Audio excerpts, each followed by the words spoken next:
दोस्तों स्वागत है आप सभी का आपके द नॉलेज वर्ल्ड इंस्टीट्यूट के इस ऑनलाइन प्लेटफॉर्म पर। दोस्तों सभी को सबसे पहले जोहार। और आप लोग देख पा रहे होंगे जहां से कम उस डिस्ट्रिक्ट का कमेंट जरूर कर दें। मुझे बहुत ही बेसब्री से इंतजार रहता है कि आप कमेंट करो और मुझे अच्छा लगता है कि आप कौन डिस्ट्रिक्ट से मुझे देख पा रहे हैं वो जानना। तो दोस्तों ये सब बातें तो है ही। सबसे पहले हम बात करेंगे आज क्लास 10th को लेकर के। 10th का हम आज साइंस लेकर के आ गए हैं, जैसा कि आपने देख ही लिया होगा। क्लास 10th है ना, विज्ञान है हमारा विषय। और जो है सो मॉडल पेपर है 24 से 25 का, ठीक है।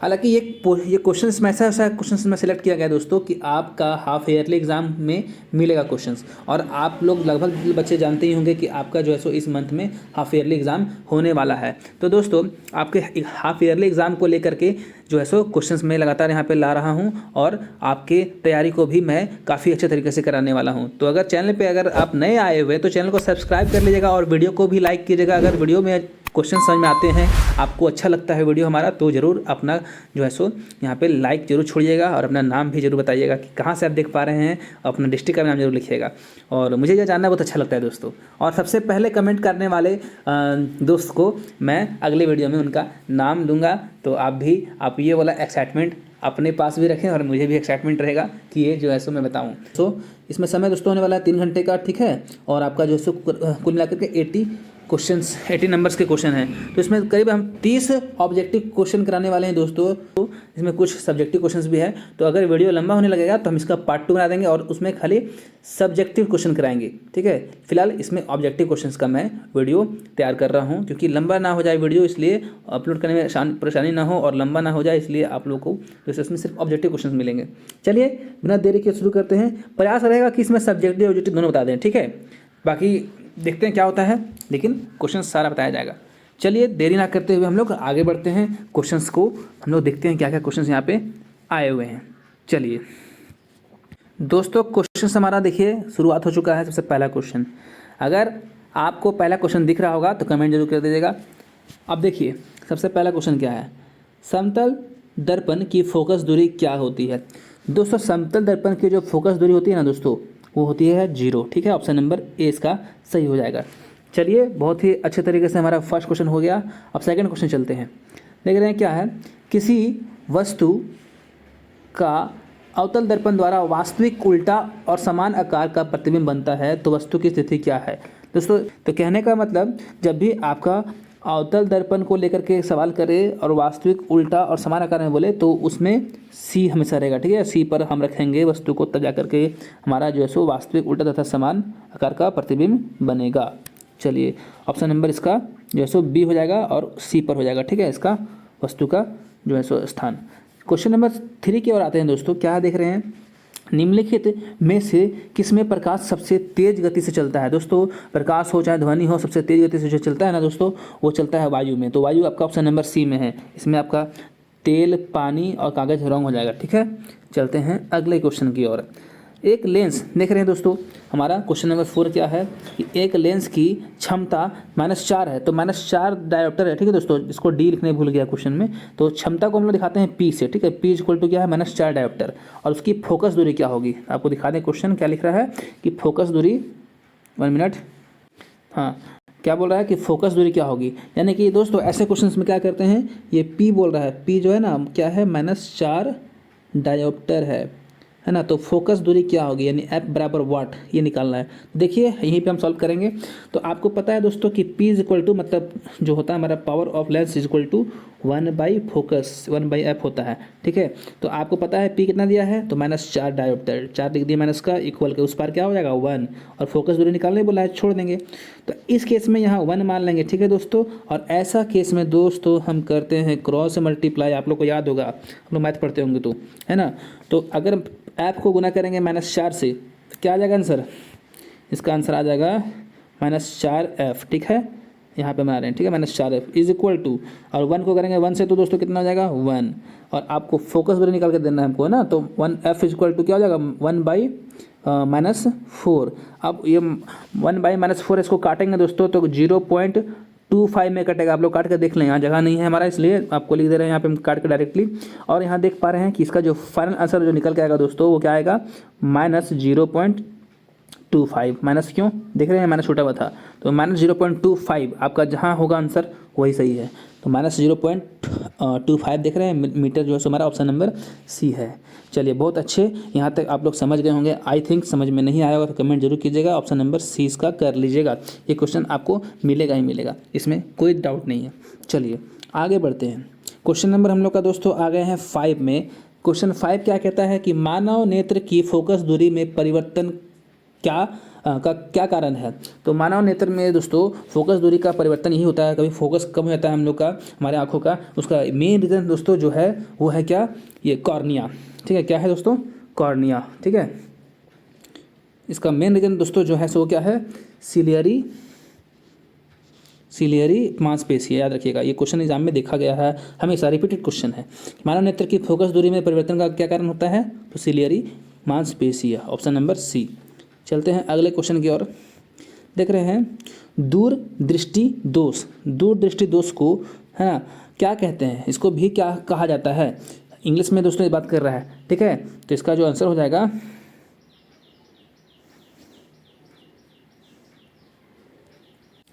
तो दोस्तों आ गए क्वेश्चन नंबर 5 की ओर। क्वेश्चन नंबर 5 में देखिए क्या लिखा हुआ है कि मानव नेत्र की फोकस दूरी में परिवर्तन का क्या कारण है। दोस्तों मानव नेत्र का जो होता है हमारा फोकस दूरी जो होता है ना, उसका घटना बढ़ना, उसका परिवर्तन होना जिसका मेन रीज़न है वो कॉर्निया का कारण होता है। ठीक है, ऑप्शन नंबर ए हो जाएगा ऑप्शन। ठीक है, 5वां का ऑप्शन नंबर ए लिख लीजिएगा आप लोग। ठीक है, ए। चलिए चलते हैं क्वेश्चन नंबर 6 की ओर। देखिए दूरदृष्टि दोष को क्या कहा जाता है। दूरदृष्टि दोष को खाली स्थान भी कहा जाता है। तो दूरदृष्टि दोष को दोस्तों हम लोग बोलते हैं हाइपरमेट्रोपिया। क्या बोलते हैं, हाइपरमेट्रोपिया। ठीक है, और वही रहता है निकट दृष्टि दोष, तो उसको बोलते हैं क्या, मायोपिया बोलते हैं, मायोपिया। ठीक है, निकट दृष्टि दोष रहता है ना, तो उसको हम लोग मायोपिया बोलते हैं। ठीक है, चलिए क्वेश्चन नंबर 6 का ए कर लीजिएगा। चलिए चलते हैं अगले क्वेश्चन की ओर। देख पा रहे हैं क्वेश्चन नंबर 7 क्या है। 7 में बताया गया है कि प्रतिरोध का एसआई मात्रक क्या है। प्रतिरोध का दोस्तों एसआई मात्रक जो हो जाएगा, ऑप्शन नंबर ए क्या कह रहा है, वोल्ट नहीं, फैराड नहीं, एम्पियर नहीं, तो ओम। ठीक है, प्रतिरोध का एसआई मात्रक दोस्तों जो होता है वो होता है ओम। ओम का साइन आपको बता दें कैसा होता है, देखिए ऐसे होता है, ऐसे कर दीजिएगा ओम। ठीक है, चलिए क्वेश्चन नंबर 7 भी बहुत अच्छे तरीके से हमारा हो गया है। क्वेश्चन नंबर 8 की ओर आ गए हैं दोस्तों। देख रहे हैं क्वेश्चन नंबर 8 में क्या है कि टंगस्टन का उपयोग निम्नलिखित में से किसमें किया जाता है। टंगस्टन का उपयोग दोस्तों निम्नलिखित में से है जो हम लोग है सो उपयोग करते हैं। इसका ऑप्शन देख पा रहे हैं हम लोग,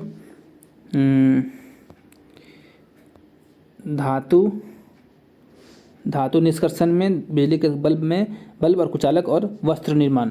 तो दोस्तों टंगस्टन का उपयोग जो है ना वो किया जाता है हमारा बिजली के बल्ब बनाने में। ठीक है, बिजली के बल्ब बनाने में। क्वेश्चन नंबर हमारा जो 8 है ना, तो 8 का हो जाएगा ऑप्शन नंबर बी, बिजली के बल्ब बनाने में। ठीक है, टंगस्टन जानते हैं कि हमारा जो बल्ब कुछ ऐसा होता है, ऐसा होता है, तो आप देखते हो यहाँ पर ऐसे करके लटका होता है कुछ है ना, ऐसे रहता है ये वाला, यही हिस्सा जो है सो टंगस्टन है। ठीक है, टंगस्टन ये जो होता है पतला सा तार, वही होता है टंगस्टन। तो बिजली के बल्ब बनाने में किया जाता है इसका उपयोग। चलते हैं क्वेश्चन नंबर 9 की ओर। देख रहे हैं क्या है, चुंबकीय क्षेत्र रेखाएं निकलती है तो दक्षिण ध्रुव से उत्तरी ध्रुव से चुंबक का केंद्र और इनमें से कोई नहीं। तो क्वेश्चन नंबर 9 का आंसर दोस्तों जो हो जाएगा वो हो जाएगा उत्तरी ध्रुव से। ठीक है, ऑप्शन नंबर 9 का जो है सो क्वेश्चन नंबर 9 का आंसर बी कर लें। ठीक है, चलते हैं अगले क्वेश्चन की ओर। दोस्तों ध्यान दें, क्वेश्चन हमारा 10 तक आ गए हैं एकदम बहुत ही जल्दी। निम्नलिखित में से कौन सा हमारे लिए ऊर्जा का परम स्रोत है। आप जानते हैं कि ऊर्जा का जो परम स्रोत हमारा जो होता है वो क्या होता है, आप जानते हैं। चलिए नहीं जानते देखिएगा, एलपीजी ऊर्जा जरूर देता है हमें, लेकिन वो परम स्रोत नहीं है, मतलब प्रथम स्रोत नहीं है। परमाणु ऊर्जा भी नहीं है, सौर ऊर्जा है।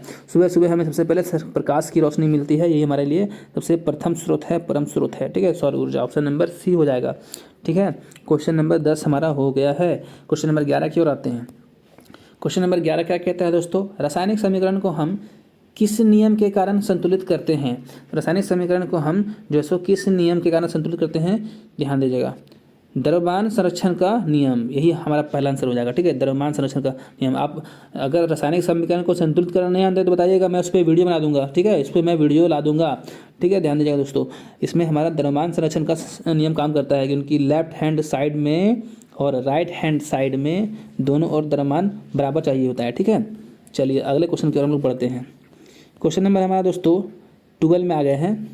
देख रहे हैं क्वेश्चन नंबर 12 क्या है कि Fe+Cu ठीक है, ये हमारा हो गया रिएक्टेंट्स है ना, और यहाँ हो गया प्रोडक्ट्स। हिंदी में हम बात करें तो इसको हम लोग बोलते हैं अभिकारक, उसको बोलते हैं उत्पाद। ठीक है, तो अभिकारक और उत्पाद में देखिए कौन सा अभिक्रिया हो रहा है। देखिए पहले यहाँ पे हमारा थोड़ा क्वेश्चन को बड़ा करते हैं।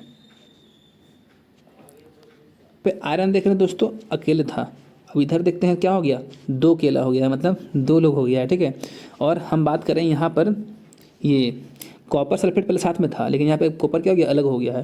तो देख रहे हैं ये रेड वाला का रेड से मैचिंग करा रहे हैं हम, और ब्लू वाला का ब्लू से करा रहे हैं मैचिंग। कहने का मतलब जो ये पहले आयरन अकेला हुआ करता था, लेकिन अब SO4 यानी कि सल्फेट को ले लिया, और उस समय कॉपर पहले अकेला हुआ करता था, कॉपर सल्फेट साथ में हुआ करता था, लेकिन कॉपर यहाँ अकेला हो गया है। इस तरह का जो दोस्तों अगर आपको चेंजिंग नजर आए तो उसको हम जो बोलते हैं ना दोस्तों, उसको बोलते हैं हम लोग विस्थापन अभिक्रिया। ठीक है, क्या बोलते हैं, विस्थापन अभिक्रिया। ठीक है, जो कि एक तत्व के साथ दूसरा विस्थापित कर जा रहा है। ठीक है, अगर दोनों में करता तो द्विस्थापन हो जाता है। वैसे क्वेश्चन यहाँ नहीं है। चलिए ऑप्शन नंबर सी कर दीजिएगा इसको, क्वेश्चन नंबर 12 का। चलते हैं क्वेश्चन नंबर 13 की। और दोस्तों क्वेश्चन नंबर 13 क्या है, देख रहे हैं हाइड्रोजन का पॉजिटिव आयन है कि सांद्रता किस पदार्थ में सबसे अधिक होगी। तो ऑप्शन इसका दोस्तों क्या क्या दिया हुआ है, जठर रस। तो दोस्तों क्वेश्चन नंबर 13 का जो आंसर हो जाएगा ऑप्शन नंबर ए ही हो जाएगा, जठर रस। ठीक है, ऑप्शन नंबर ए। ठीक है, नींबू का रस नहीं होगा, शुद्ध जल नहीं होगा, और मिल्क भी नहीं होगा, मिल्क मैग्नीशियम भी नहीं होगा। चलिए क्वेश्चन नंबर 14 की और हम लोग बढ़ते हैं आप धीरे धीरे। क्वेश्चन नंबर 14 दोस्तों देख रहे हैं क्या कह रहा है कि पदार्थ A, B, C तथा D का pH मान क्रमशः 5, 8, 10 और 13 है। उपरोक्त में से कौन पदार्थ अम्ल है। दोस्तों इसमें क्वेश्चन नंबर 14 का आंसर हो जाएगा, वो हो जाएगा ऑप्शन नंबर ए। याद रखिएगा 7 से जो कम होता है ना वही होता है अम्ल। ठीक है, और यहाँ पे देख रहे हैं सब 7 से अधिक हो गया है, मतलब 8, 10, 15 जो है सो ज़्यादा हो गया, तो सब क्षारक हो गया, यानी कि 5 नंबर जो आंसर हो जाएगा वो सही हो जाएगा। ऑप्शन नंबर ए का जो है ना ए जो है हमारा सब ए का 5 ले लेगा, और जो है सो ये हमारा क्या हो जाएगा, अम्ल हो जाएगा। ठीक है, ऑप्शन नंबर ए कर लीजिएगा। चलिए क्वेश्चन नंबर 14 हो गया। क्वेश्चन नंबर 15 की ओर आते हैं दोस्तों। क्वेश्चन नंबर 15 देख पा रहे हैं क्या है कि निम्नलिखित में से किस लवण का उपयोग सोडा अम्ल अग्निशामक में किया जाता है। तो क्वेश्चन नंबर 15 का जो आंसर हो जाएगा दोस्तों वो ऑप्शन हो जाएगा, ये NaCl नहीं होगा, ऑप्शन नंबर इसका बी हो जाएगा। ठीक है, NaHCO3। ठीक है, क्वेश्चन नंबर 15 का कर ले बी। चलिए क्वेश्चन नंबर 16 की ओर चलते हैं। क्वेश्चन नंबर 16 क्या है, निम्नलिखित में से कौन उभयधर्मी ऑक्साइड है। इनमें से कौन उभयधर्मी ऑक्साइड है। तो देखते हैं, पहला ऑप्शन क्या है, CO2 नहीं है, तो इसका आंसर हो जाएगा दोस्तों Al2O3। ठीक है, ये आपका हो जाएगा aluminium oxide, option number B. ठीक है, ये उभयधर्मी ऑक्साइड है। चलिए क्वेश्चन नंबर चलते हैं हम लोग 17 की, 16 हो गया है, 17 चलते हैं। दिए गए तत्वों के इलेक्ट्रॉनिक विन्यास में कौन उत्कृष्ट गैस का इलेक्ट्रॉनिक उपविन्यास है। तो 17 नंबर दोस्तों क्वेश्चन का आंसर देखते हैं क्या है। क्या बोला गया है, दिए गए तत्वों के इलेक्ट्रॉनिक विन्यास में से कौन सा उत्कृष्ट गैस का इलेक्ट्रॉनिक विन्यास है। तो दोस्तों आपको बता दें कि 10 जिसका हमारा हो जाता है परमाणु संख्या, वही हमारा जो है सो उत्कृष्ट गैस का इलेक्ट्रॉनिक विन्यास होता है। ठीक है, तो 10 किसका है, देखिए 2, 8, 10 है ना, यानी कि hydrogen, helium, lithium, beryllium, boron, carbon, nitrogen, oxygen, fluorine, neon, यानी कि नियॉन जो है दोस्तों उत्कृष्ट गैस का इलेक्ट्रॉनिक विन्यास होता है। ठीक है, दिए गए तत्वों में नियॉन का, इसको नियॉन बोलते हैं, याद रखिएगा। आप लोग क्लास 9 में इसको याद किए होंगे। ठीक है, ये चलिए क्वेश्चन नंबर 17 भी हो गया हमारा। क्वेश्चन नंबर चलते हैं 18 की ओर। हमारा 18 क्वेश्चन क्या है दोस्तों, देख रहे हैं निम्नलिखित में कौन असंतृप्त हाइड्रोकार्बन है। दोस्तों असंतृप्त हाइड्रोकार्बन आपको बता दूं, असंतृप्त हाइड्रोकार्बन जो हो जाएगा इसका CH4 नहीं होगा, C2H6 नहीं होगा, C2H2 होगा। ठीक है दोस्तों, अब संतृप्त हाइड्रोकार्बन और असंतृप्त हाइड्रोकार्बन किसको कहते हैं, आपका एक क्वेश्चन इसमें हमारा वीडियो ऑलरेडी पड़ा हुआ है, और मैं फिर से बना दूंगा वीडियो, अगर आपको समझ में नहीं आएगा तो। ठीक है, आप कमेंट जरूर करें, थोड़ा सा इसको हम बना ही देंगे वीडियो कि नहीं है। ठीक है, तो आप लोग समझ में आ जाएगा। हाँ, जो भी मैं वीडियो बनाता हूँ वो करीब आप लोग देख लिया कीजिएगा, कोई खास टॉपिक पे मैं वीडियो कभी कभी शूट करता हूँ, जैसा कि अभी हमने जो है सो क्लास 10 को लेकर के 9 को भी लेकर के अदिश राशि और सदिश राशि का एक वीडियो शूट किया था, वो भी आप लोग देख लीजिएगा, बहुत इंपॉर्टेंट है, समझ में आ जाएगा। ठीक है, बहुत लोगों को कन्फ्यूजन होता है कि अदिश राशि क्या होता है और सदिश राशि क्या होता है। उसी तरह से हम दोस्तों जो भी इंपॉर्टेंट टॉपिक होता है उसका स्पेशली वीडियो हम शूट करके अपलोड कर देते हैं, उसको आप देखा कीजिए, कॉन्सेप्ट है उसमें, आप लोग देखते नहीं हैं। चलिए मैं इसका बता दूंगा, संतृप्त हाइड्रोकार्बन और असंतृप्त हाइड्रोकार्बन क्या होता है, उसका एग्जाम्पल क्या होता है, वो सारे क्वेश्चन को मैं यहाँ ला करके मतलब यूट्यूब पे आपको मिल जाएगा, अपलोड कर दूंगा। ठीक है, आप लोग जरूर देखिएगा। चलिए इसका आंसर आप लोग फिलहाल के लिए अभी C2H2 रख लीजिए। ठीक है, क्वेश्चन नंबर 18 का C हो जाएगा। चलिए क्वेश्चन नंबर आते हैं 19 की ओर। हमारा 19 नंबर क्वेश्चन देख रहे हैं दोस्तों, क्या है, HCHO में कौन पराकार्यात्मक समूह है। क्वेश्चन नंबर हमारा 19 है दोस्तों। तो अल्कोहल नहीं होता है, कीटोन भी नहीं होता है, एल्डिहाइड हो जाएगा दोस्तों। अब ये क्या है, अभी इसका भी कॉन्सेप्ट है, तो आप लोग कमेंट जरूर करिएगा। अगर आप लोग को वीडियो की जरूरत है तो मैं अपलोड कर दूंगा। ठीक है, ये पराकार्यात्मक समूह, ठीक है, ये वाला टॉपिक पे भी मैं वीडियो अपलोड कर दूंगा। कमेंट ज़्यादा रहेगा तभी कर पाऊंगा। ठीक है, चलिए, क्योंकि मैं डालता हूं दोस्तों, आप लोग वीडियो देखते नहीं हो। अदिश राशि और सदिश राशि ये भी एक बहुत कन्फ्यूजिंग क्वेश्चन है, तो इसका भी कमेंट आया था मेरे पास, तो मैंने उसका वीडियो अपलोड किया, लेकिन आप लोग देखते ही नहीं हो। तो इस तरह से मोटिवेशन हमारा खत्म हो जाता है, हम अपलोड नहीं कर पाते हैं, फिर बनाने का मन नहीं करता है वीडियो। तो आप लोग देख लें, जो वीडियो बनाएंगे उसको जरूर देखिएगा। ठीक है, चलते हैं अगले क्वेश्चन की ओर। क्वेश्चन नंबर हम लोग आ गए हैं दोस्तों 20 की ओर, देख पा रहे हैं 20 में क्या कहता है, पढ़िएगा। दिए गए तत्वों में किस तत्व में संयोजी इलेक्ट्रॉनों की संरचना लिथियम के बराबर होगी। क्वेश्चन नंबर हमारा ये दोस्तों ये क्या है, 20 है। तो 20 में मैग्नीशियम नहीं होगा, कैल्शियम भी नहीं होगा, पोटेशियम होगा। ऑप्शन नंबर C हो जाएगा, पोटेशियम। ठीक है, तो पोटेशियम इसका कर लें आप लोग, पोटेशियम का और लिथियम का दोस्तों करीब जो है सो संयोजी इलेक्ट्रॉन सेम होता है। ठीक है, कर लीजिएगा इसको आप लोग। चलिए चलते हैं क्वेश्चन नंबर 21 की ओर। क्वेश्चन नंबर 21 देख रहे हैं, अमीबा में किस प्रकार का पोषण होता है। देखिए, अमीबा में किस प्रकार का पोषण होता है, बहुत इंपॉर्टेंट क्वेश्चन है, ये पूछा जाता है। तो परजीवी पोषण नहीं होता है, स्वपोषी हमारा जो है सो क्वेश्चन नंबर 21 में हमारा हो जाएगा, स्वपोषी भी नहीं होता है और मृत जीवी पोषण भी नहीं होता है। तो इसमें हो जाएगा आपका D ऑप्शन। ठीक है, यानी कि प्राणी समभोजी पोषण होता है अमीबा में। ठीक है, और इससे पूछता है कभी कि अमीबा जो है सो किस प्रकार का करता है निषेचन। तो याद रखिएगा, द्विखंडन जहाँ रहेगा वही हम लोग क्या करेंगे, अमीबा का आंसर मारेंगे। ठीक है, चलिए फिलहाल के लिए यहाँ पे जो इसको भोजन करने की जो प्रक्रिया है वो प्राणी समभोजी पोषण वाला प्रक्रिया से ये भोजन करता है। ठीक है, अपना पोषण करता है। चलिए क्वेश्चन नंबर 22 की ओर चलते हैं। 22 में क्या देख रहे हैं, श्वसन प्रक्रम में ग्लूकोज से पायरुवेट का विखंडन कहाँ होता है। ठीक है, क्वेश्चन नंबर 22 है। तो कोशिका में तो नहीं होता है, माइटोकॉन्ड्रिया में दोस्तों। माइटोकॉन्ड्रिया हमारा एक ऐसा कोशिकांग है जहाँ पर ग्लूकोज से पायरुवेट का विखंडन होता है। यही हमारा कोशिका का बिजली घर भी कहा जाता है, आपको पता होगा। ठीक है, माइटोकॉन्ड्रिया से 2 क्वेश्चन पूछे जाते हैं। एक तो अभी यहाँ जो लिखा हुआ है सो कि पायरुवेट ग्लूकोज से पायरुवेट का जो विखंडन होता है कहाँ होता है, तो माइटोकॉन्ड्रिया में। और पूछ देगा ऐसे कि कोशिका का बिजली घर कौन है, तो माइटोकॉन्ड्रिया, ये याद रखिएगा। चलिए क्वेश्चन नंबर 22 भी हो गया है अच्छे तरीके से। हम लोग आते हैं क्वेश्चन नंबर 23 की ओर।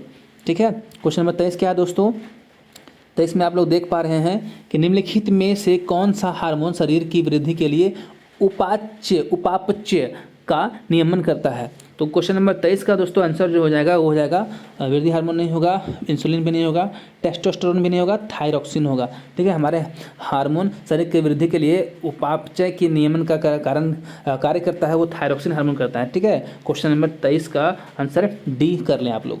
ठीक है, ये सारे क्वेश्चन इंपॉर्टेंट दोस्तों। वीडियो को आप लोग शेयर कीजिएगा बहुत ज़्यादा दोस्तों में, और वीडियो को अपना लाइक और कमेंट के साथ जरूर इसका आप लोग रिएक्ट कीजिएगा। ठीक है, चलिए आगे बढ़ते हैं। क्वेश्चन नंबर 24, मानव में सभी अनैच्छिक क्रियाओं का नियंत्रण कहाँ से होता है। आपका देखते हैं क्या हो जाएगा, परम मस्तिष्क नहीं होगा, मध्य मस्तिष्क भी नहीं होगा, हाइपोथैलेमस। क्वेश्चन नंबर 24 का थैलेमस भी नहीं होगा, मेडुला। हाँ, मेडुला हो जाएगा इसका आंसर। ठीक है दोस्तों, क्वेश्चन नंबर 24 का आंसर D हो जाएगा, मेडुला। ठीक है, चलिए क्वेश्चन नंबर हमारा 24 भी हो गया। अब चलते हैं क्वेश्चन नंबर 25 की ओर, अगले क्वेश्चन की ओर। क्वेश्चन नंबर 25 हमारा क्या है कि दिए गए चित्र किस प्रकार के जनन को प्रदर्शित करता है। ठीक है, चित्र दिया गया नीचे यहाँ, देख रहे हैं ये चित्र, एक था, एक से हमारा 3 टुकड़ा हो गया, 3 से फिर यहाँ पे देख रहे हैं इतना बड़ा हो गया जीव, फिर 3 से फिर वही बढ़ते चल जाएगा। तो ये दोस्तों जो हमारा हो जाएगा ना, वो हो जाएगा हमारा ऑप्शन नंबर सी। इसको हम लोग बोलते हैं पुनरुद्भवन। ठीक है, ये विखंडन भी नहीं है, खंडन भी नहीं है और मुकुलन भी नहीं है। ठीक है, मुकुलन होता है हाइड्रा में, विखंडन होता है अमीबा में। ठीक है, इसलिए इसका हो जाएगा पुनरुद्भवन, ऑप्शन नंबर सी 25 का। चलते क्वेश्चन नंबर 26 की ओर। मनुष्य में निषेचन कहाँ होता है दोस्तों? देखिए क्वेश्चन आ गया है ना, ये क्वेश्चन इंपॉर्टेंट है। मनुष्य में निषेचन कहाँ से होता है, कहाँ होता है, ये हमेशा क्वेश्चन पूछा जाता है। तो इसका आंसर हो जाएगा अंडवाहिका, सबसे पहला ऑप्शन। ठीक है, चलते हैं क्वेश्चन नंबर 27 की ओर। 27 में क्या बोला जा रहा है दोस्तों?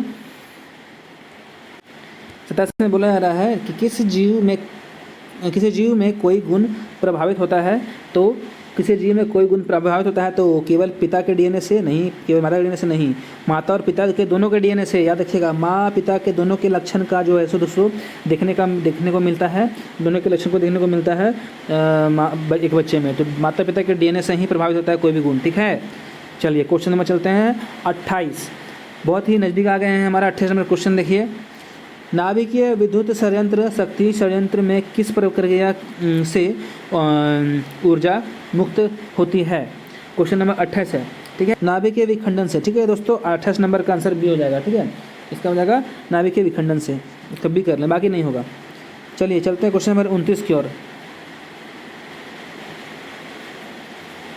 देख रहे हैं, हरे पौधे की पत्तियां प्राप्त होने वाले सौर का कितना प्रतिशत भाग खाद्य ऊर्जा में परिवर्तित करने में जो है सो खर्च करती है? ठीक है, तो हरे पौधे की पत्तियां जो होती है दोस्तों, वो सौर की ऊर्जा का जो है ना 1% भाग ही अपने खाद्य ऊर्जा में परिवर्तित करती है। ठीक है, चलिए हमारा आखिरी प्रश्न रहेगा दोस्तों क्वेश्चन नंबर 30 ऑब्जेक्टिव में। ठीक है, सब्जेक्टिव इसके बाद आ जाता है। 30 नंबर क्वेश्चन देखिए क्या है। निम्नलिखित में किस पदार्थ का प्रयोग करना पर्यावरण के लिए सबसे अधिक लाभदायक होगा? तो क्वेश्चन नंबर 30 में क्या बोल रहे हैं दोस्तों, पर्यावरण के लिए कौन लाभदायक होगा? तो थर्माकोल ये नहीं, प्लास्टिक भी नहीं होगा, मिट्टी के डिस्पोजल कप नहीं होगा, कागज़ के डिस्पोजल कप। ठीक है, कागज़ का डिस्पोजल कप जो है सो हमारा पर्यावरण के लिए बहुत ही बढ़िया होगा, क्योंकि कागज़ जो है दोस्तों तुरंत गल लेता है। ठीक है, तो ऑप्शन नंबर डी का हो जाएगा। दोस्तों वीडियो हो गया है काफ़ी लंबा, तो मैं सोच रहा हूँ ना कि अगले पार्ट 2 में इसका सब्जेक्टिव लाऊं। ठीक है, अगले क्वेश्चन में इसका पार्ट 2 में मैं सब्जेक्टिव क्वेश्चन लाऊंगा। ठीक है, काफ़ी ज़्यादा उसमें ऑब्जेक्टिव क्वेश्चन नहीं था, सब्जेक्टिव क्वेश्चन था, मतलब बहुत लंबा वीडियो हो जाएगा। तो हम दोस्तों सोच रहे हैं कि अब आपका जो है सो सब्जेक्टिव क्वेश्चन मैं अगले पार्ट में लाऊंगा। इसी में मैं क्या करूँगा ना, एंड स्क्रीन पर लगा दूंगा। ठीक है, या फिर देख लीजिएगा आप लोग, इसका पार्ट 2 में लिख दूंगा टाइटल में। ठीक है, तो आप लोग इसका जो है सो कर लीजिएगा। अभी ऑब्जेक्टिव सारा क्वेश्चन करा दिए हैं, 30 का 30 क्वेश्चन, और 30 का 30 क्वेश्चन दोस्तों काफ़ी इंपॉर्टेंट है। आप लोग इसको पढ़ के ही जाएं, इसको पढ़ ही लें। मैं रेगुलरली यहाँ पे आपके लिए क्वेश्चन लाने वाला हूँ, इसलिए वीडियो को आप लोग कमेंट करें, लाइक करें, और लाइक करने के बाद दोस्तों सब्सक्राइब कर लें और साथ में बेल आइकन दबा दीजिएगा। बेल आइकन दबाइएगा तभी ही आपको हमारा वीडियो मिल पाएगा, अन्यथा नहीं मिल पाएगा। ठीक है, तो चलिए मिलते हैं अगले वीडियो में। तब तक के लिए थैंक यू, वेलकम ऑलवेज। चलिए।